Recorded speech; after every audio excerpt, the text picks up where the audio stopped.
Thanks for checking out this video. I do appreciate your time. I just wanted to give you a quick overview of how your site compares to your competition, why they're beating you, and things you can do to close that gap and overtake them. So I've got your website pulled up here. I gotta say, I love this video that's scrolling right now. It shows a lot of actual real footage from jobs that you've done, not like some other sites that just take generic file photos of roofing and put it on there and make it look like it's their own. As far as in Google's eyes, um, there's two things that it's looking for. One is content, and basically the pictures and the text content don't really matter as far as how they're laid out. It's just a computer and it's counting all the text and words on the page. Google really likes to see about 1,000 to 1,500 words per page. The more you have, the better, up to a certain point. We look, your website has about just over 700 words right now, so it's not too far off. Also, while it's looking at the number of words, it's also looking for keywords. So that'll be words that people are searching Google for, and then also the area that they're searching it in. Now, this is where the number of words on the page comes into play, because you're only allowed to have one of those keywords per every 100 to 150 words on the page. You get penalized for what's called keyword stuffing. If, say, for instance, you didn't really have much content on your page, just a list of services and a list of locations, Google would not rate that as a very high website.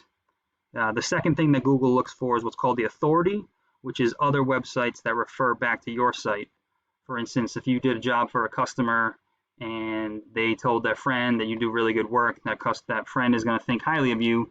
And then if 10 more people tell that same friend that you do good work, then you have a lot of authority in the eyes of that person, which is basically exactly how Google sees it. To show you this, I'm going to go over to the search. Just typed in roofing in Worcester, Mass, your area. And the first thing you're going to see that pops up is what's called the map pack.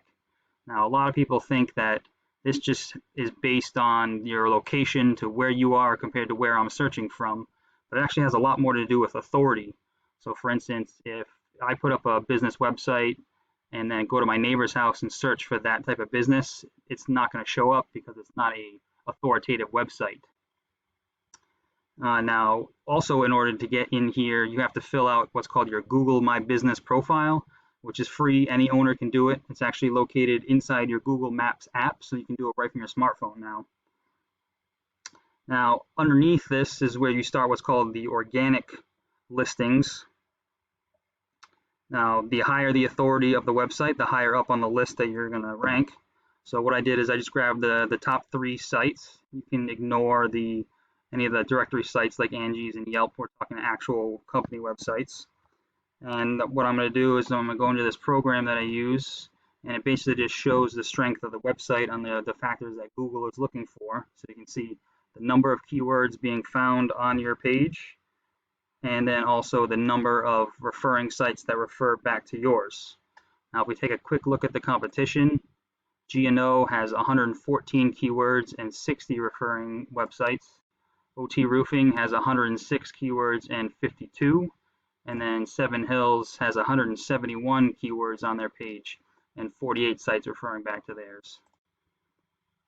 Now, it's a little bit more complex than just quantity. It's also about quality.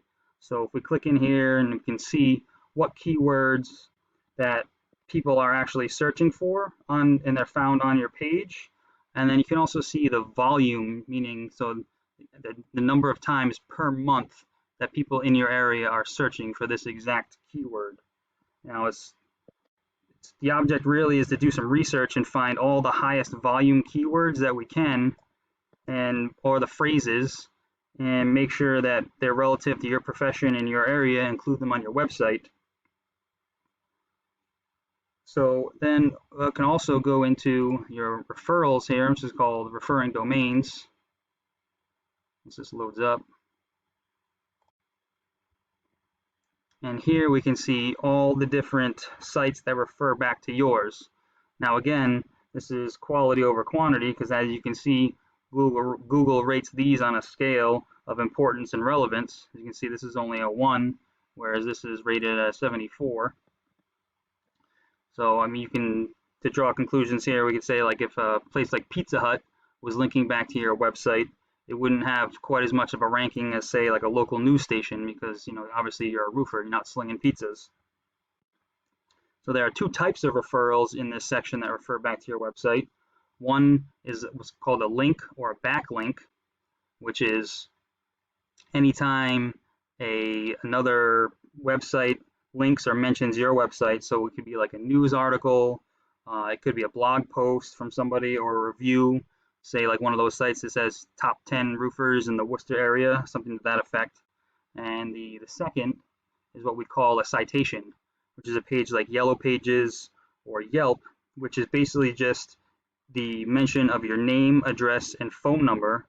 Now, the good thing is that these citations are free to get. You just need to take the time to find them, each and every site, register on them, and then fill out all the information. So I know I threw out a lot of information, and if you wanted to get any kind of more detail or go anything more depth about this, I'd be happy to talk about it, show you how we can boost these numbers and beat your competition. All you need to do is just give me a call or shoot me an email back with whatever time and day works for you, and I'll make myself available. Again, thank you, and I appreciate the opportunity.